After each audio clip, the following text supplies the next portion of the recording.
जरा सोचिए, सिर्फ 2 जमीन के टुकड़े, लेकिन उन पर दांव लगा है पूरे 6,000 करोड़ का। एक बहुत बड़े रियल एस्टेट डेवलपर ने भारत के 2 ऐसे शहर चुने जिनका आपस में कोई मुकाबला ही नहीं है। क्यों? ये सिर्फ एक जमीन की डील नहीं है, ये है भविष्य पे खेला गया एक बहुत बड़ा और सोचा समझा दांव। चलिए इस कहानी के पीछे की पूरी स्ट्रैटेजी को समझते हैं।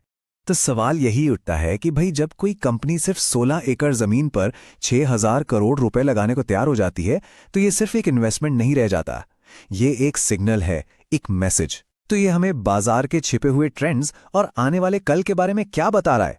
चलिए इस पहेली को मिलकर सुलझाते हैं। तो हमारी कहानी के 2 हीरो हैं, एक तरफ गुरुग्राम और दूसरी तरफ कलकत्ता। एक तरफ कॉर्पोरेट वर्ल्ड की चकाचौंध और दूसरी तरफ संस्कृति और विरासत की एक अपनी ही दुनिया। ये 2 शहर इतने अलग हैं कि एक ही डेवलपर का इन दोनों पर एक साथ दांव लगाना इस पूरी कहानी को और भी ज्यादा फैसिनेटिंग बना देता है। देखिए, एक तरफ है गुरुग्राम, जिसे हम एमएनसीज और स्टार्टअप्स का पावर हाउस कहते हैं, जहां ऊंची ऊंची लग्जरी बिल्डिंग्स बड़े बड़े सपनों की कहानी कहती हैं। और दूसरी तरफ है कोलकाता, भारत का कल्चरल हार्ट, जहां आपको विरासत और मॉडर्न लाइफस्टाइल का एक खूबसूरत संगम देखने को मिलता है। तो सवाल यह है कि एक ही डेवलपर इन 2 बिल्कुल अलग दुनियाओं पर एक साथ इतना बड़ा दांव क्यों लगा रहा है? चलिए अब कहानी के उस हिस्से में चलते हैं जहां नंबर बोलते हैं, क्योंकि किसी भी बड़ी डील की असली कहानी तो आंकड़ों में ही छिपी होती है। कहानी का पहला पड़ाव आता है गुरुग्राम में, जहां 11.36 एकड़ जमीन ली गई है। जरा सोचिए, शहर के बीचों बीच इतना बड़ा लैंड पार्सल।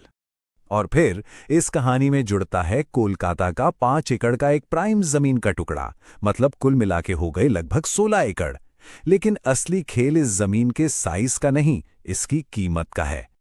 और अब वो नंबर जो इस पूरे दांव का स्केल बताता है, 6,150 करोड़ रुपए।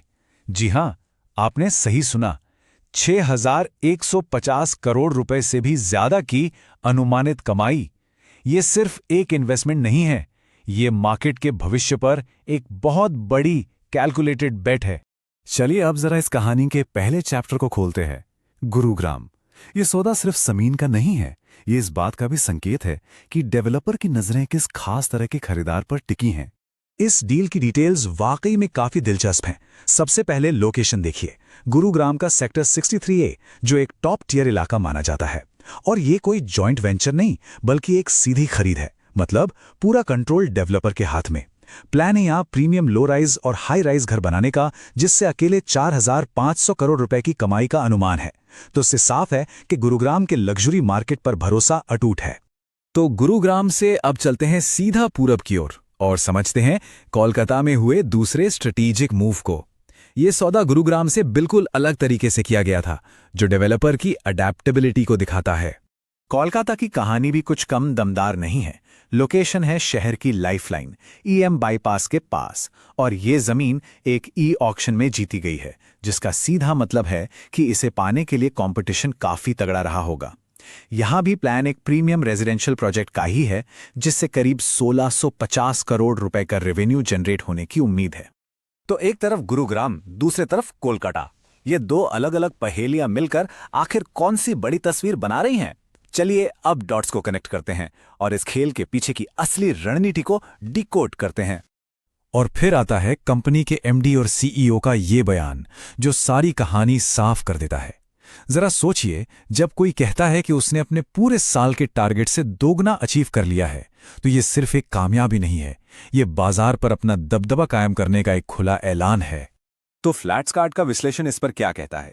देखिए, सीधी बात यह है कि ये सिर्फ 2 डील्स नहीं है, ये एक बड़े ट्रेंड का सिग्नल है।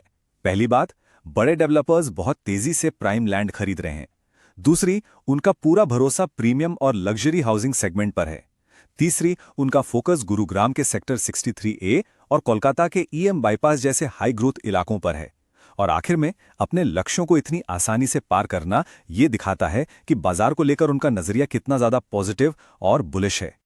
और ये सब हमें एक बहुत ही जरूरी सवाल पर लाकर छोड़ देता है। जब बड़े डेवलपर्स सबसे अच्छी जमीन हासिल कर रहे हैं और सिर्फ प्रीमियम प्रोजेक्ट्स पर ध्यान दे रहे हैं, तो इसका असर एक आम घर खरीदार पर क्या पड़ेगा? क्या कीमतें और बढ़ेंगी? क्या अफोर्डेबल घर मिलना और भी मुश्किल हो जाएगा? ये एक ऐसा सवाल है जिस पर हम सभी को सोचने की जरूरत है।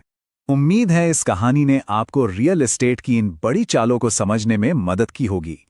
ऐसे ही और इनसाइट्स के लिए फ्लैट्सकार्ट को लाइक, शेयर और सब्सक्राइब करना बिल्कुल मत भूलिएगा। और हाँ, एक जरूरी बात, ये विश्लेषण हमारे रियल टाइम डेटा पर आधारित है और रियल एस्टेट बाजार की स्थितियां हमेशा बदलती रहती हैं।